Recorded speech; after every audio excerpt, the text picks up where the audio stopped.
अल्हम्दुलिल्लाहि वकफ़ा वसलामुन अला इबादिही अल्लज़ीना अम्मा बाद। सलाम के अज़ीज़ तलबा, उर्दू की क्लास में आपका एक बार फिर खैर मक़दम है। अल्लाह के फज़ल व करम से हम लोग यहाँ पर उर्दू सीखने सिखाने के लिए जमा हुए हैं, और जिसके अंदर हम लोगों ने हुरूफ़ तहज्जी को मुकम्मल कर लिया था। और उसके बाद हुरूफ बा तरतीब बे तरतीब हम लोग पढ़ चुके हैं।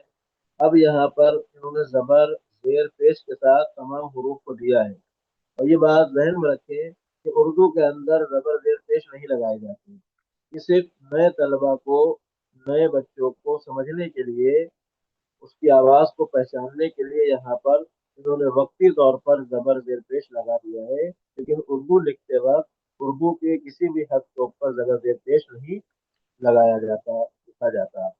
आवाज़ को पहचानने के लिए कि किस हर्फ की आवाज़ कैसी है ज़बर के साथ, कैसी होती है जेर के साथ, और कैसी होती है पेश के साथ, इस पहचान के लिए, इस शनाख्त के लिए यहाँ पर जबर जेर पेश के साथ तमाम हुरूफ को जमा कर दिया है। जबर जबर के साथ, जबर की आवाज आपने पढ़ा कि ऊपर को जाती है। जिस हर्फ पर जबर आ जाएगा वो हर्फ के ऊपर होता है।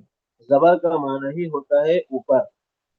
जबर हमेशा एक अलामत है जो हर्फ के ऊपर होती है, और उस अलामत की वजह से, यानी जबर की वजह से उस हर्फ की आवाज ऊपर को जाती है। जैसे अलिफ जबर आ, बे जबर बा, पे जबर पा, ते जबर ता, ते जबर टा, से जबर सा, जीम जबर जा, ते जबर चा, हे जबर हा, हे जबर खा, दाल जबर दा, दाल जबर दा, दाल जबर दा, रे जबर रा, रे जबर रा, जे जबर जा, शीन जबर शा, शीन जबर शा, वाद जबर सा, वाद जबर दा, वो जबर फा, वो जबर दा, आइन जबर आ, गैन जबर गा, फे जबर फा, काफ जबर का, काफ जबर का, गाफ जबर गा, लाम जबर ला, मीम जबर म, नून जबर न, वाव जबर वा, हे जबर हा, हमजा जबर आ, ये जबर या, ये जबर या।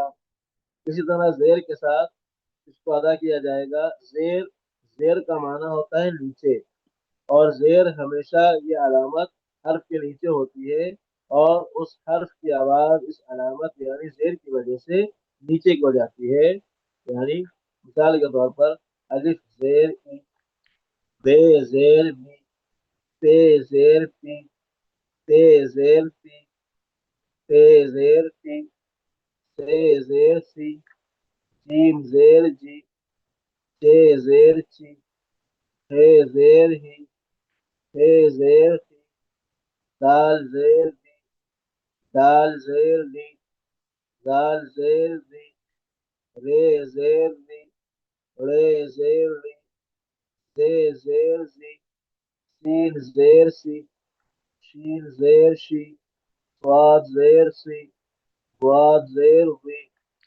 गो जेर सी, गो जेर दी, आइन जेर ई, वाइन जेर वी, फे जेर की, काफ जेर की, काफ जेर की, गाफ जेर की, लाम जेर ली, मीम जेर ली, नून जेर ली, वाव जेर ली, हे जेर ही, हमजा जेर ई, ये जेर ई, ये जेर ई।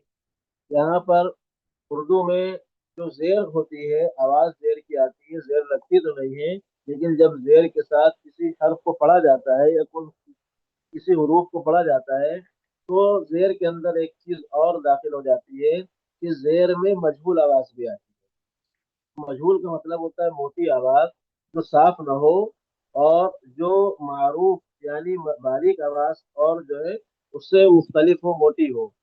जैसे हम लोग कहते हैं उर्दू के अंदर ले, लाम, ये जेर ली होता है, लेकिन बड़ी ये लग गई, या ये मजहूला लग गई, तो उससे आवाज मजहूल हो गई, मोटी हो गई, ली से ले हो गया। जैसे दे। दाल ये जेर दी होता है, लेकिन यहाँ पर बड़ी ये आ रही है, तो इससे जेर मजबूल हो गई और दाल ये जेर दे हो गया। तो उर्दू के अंदर जेर को मजबूल भी पढ़ा जाता है, मारूफ भी पढ़ा जाता है। जबकि हम नूरानी कायदे के अंदर इंशाल्लाह इस बात को पढ़ेंगे कि जेर को अरबी के अंदर कभी भी मजबूल नहीं पढ़ा जाता, मारूफ ही उसको अदा करना है। इसी तरह पेश, पेश का मतलब होता है आगे।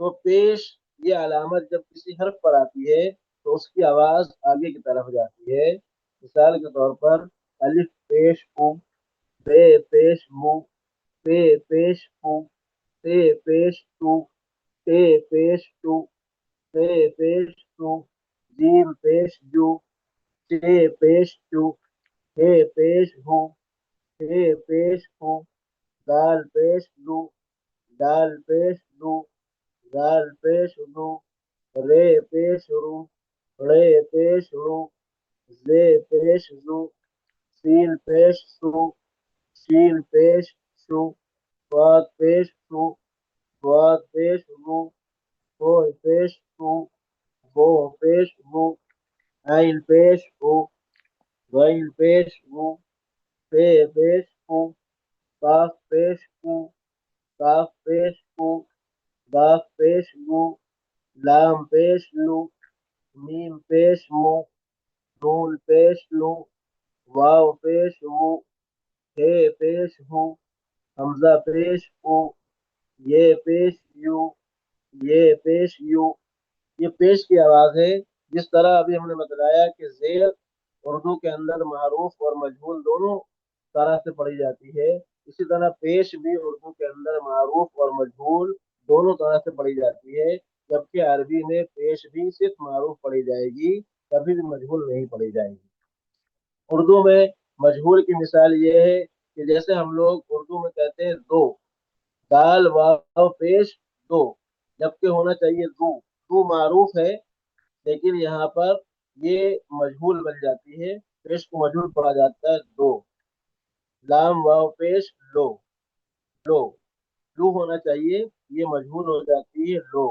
तो उर्दू में जेर और पेश को मारूफ भी पढ़ा जाता है और मजहूल भी पढ़ा जाता है। जबकि अरबी के अंदर जेर और पेश को कभी भी मजहूल नहीं पढ़ा जाता, सिर्फ और सिर्फ मारूफ पढ़ा जाता है। कल के सबक में इंशाअल्लाह हम हरूफ तहज्जी की और शक्लें, मुख्तलिफ शक्लें, अब तक हमने एक एक शक्ल पढ़ी थी, जो असली शक्ल है। जब इन हरूफ को किसी दूसरे हरूफ के साथ मिलाते हैं तो उनकी शक्ल तब्दील हो जाती है, बदल जाती है। इसको पढ़ेंगे। आप इस सबक को एक बार अपने तौर पर पढ़ कर आए और जबर जेर पेश के साथ तमाम हरूफ तहज्जी को दोहरा लें, तमाम हुरूफ तहज्जुद को पढ़ लें। आप उसकी आवाज को पहचान लें, जबर जेर पेश पर तवज्जो ना दें, आवाज पर तवज्जो दें कि जबर के साथ आवाज कैसी आ रही है, जेर के साथ आवाज कैसी आ रही है और पेश के साथ आवाज कैसी आ रही है। जैसे एक लफ्ज है दाल और लाम मिलकर, अब हमें दाल पर जबर पढ़ना है तो आवाज कैसी आएगी, दल। और जेर पढ़ना है तो आवाज कैसी आएगी, दिल। और पेश पढ़ना है तो आवाज कैसी आएगी, दुल। ये हमें समझने में आसानी देगा कि हम बोल चाल के हिसाब से जो अल्फाज हम अपनी जबान से अदा करते हैं, अपने मुंह से निकालते हैं, उन अल्फाज में यहाँ पर जबर की आवाज आ रही है या जेर की आवाज आ रही है या पेश की आवाज आ रही है, ये समझने में आसानी हमें होगी इंशाअल्लाह। बारकल्लाहु फीक। अस्सलाम वालेकुम वरहमतुल्लाहि वबरकातुहू। अजमेर साहब, रिकॉर्डिंग को स्टॉप कर दीजिए,